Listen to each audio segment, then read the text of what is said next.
witnesses, Plutarch intended to show how much a man's disposition and temperament could determine whether he is a force for good or evil.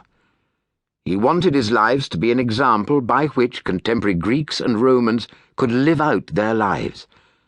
As he states in his Life of Pericles, every man, if he chooses, has a natural power to turn himself upon all occasions and to change and shift with the greatest ease to what he shall himself judge desirable, so that it becomes a man's duty to pursue and make after the best and choicest of everything, that he may not only employ his contemplation, but may also be improved by it.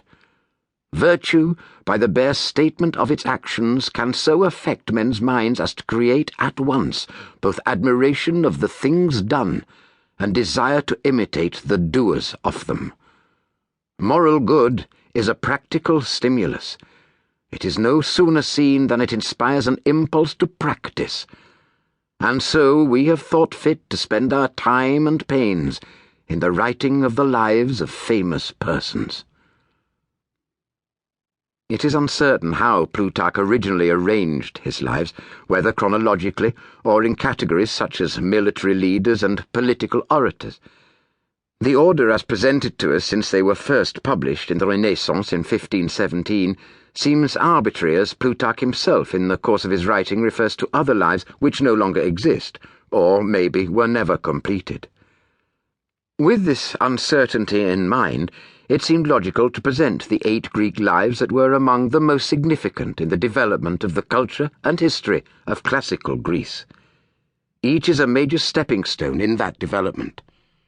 Thus we begin with Lycurgus, a semi-legendary figure who is reputed to have laid a systematic series of laws and rules by which a fledgling society, the Spartans, could be stabilized, could evolve and extend its influence on the peoples around them.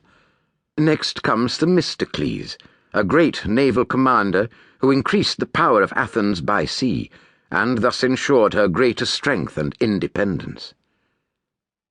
In an age of peace, Pericles extended the philosophy of democracy and left a lasting memorial to the architecture of the classical age by causing to be built the Parthenon and its surrounding temples.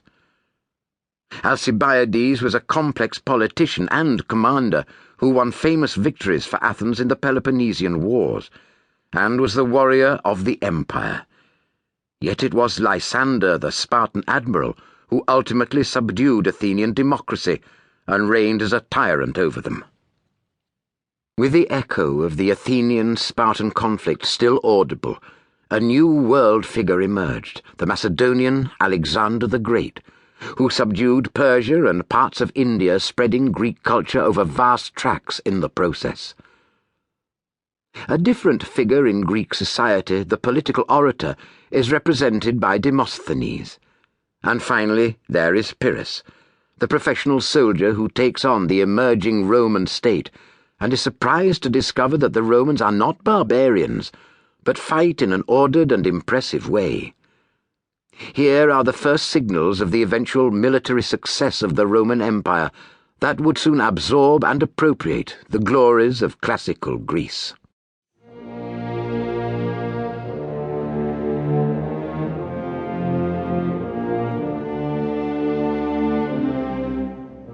Lycurgus. Lycurgus, the lawgiver, is regarded as the founder of the Spartan constitution. Said to have lived around the 6th or 7th century BC, Plutarch accepted that Lycurgus played the key role in the establishment of the character of the city-state of Sparta in the country of Laconia. The Spartans were also known as the Lacedaemonians.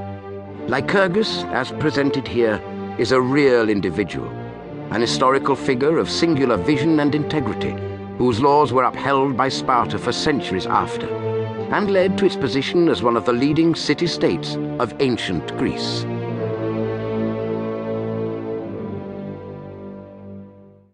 There is so much uncertainty in the accounts which historians have left us of Lycurgus, the lawgiver of Sparta, that scarcely anything is asserted by one of them which is not called into question or contradicted by the rest. Their sentiments are quite different as to the family he came of, the voyages he undertook.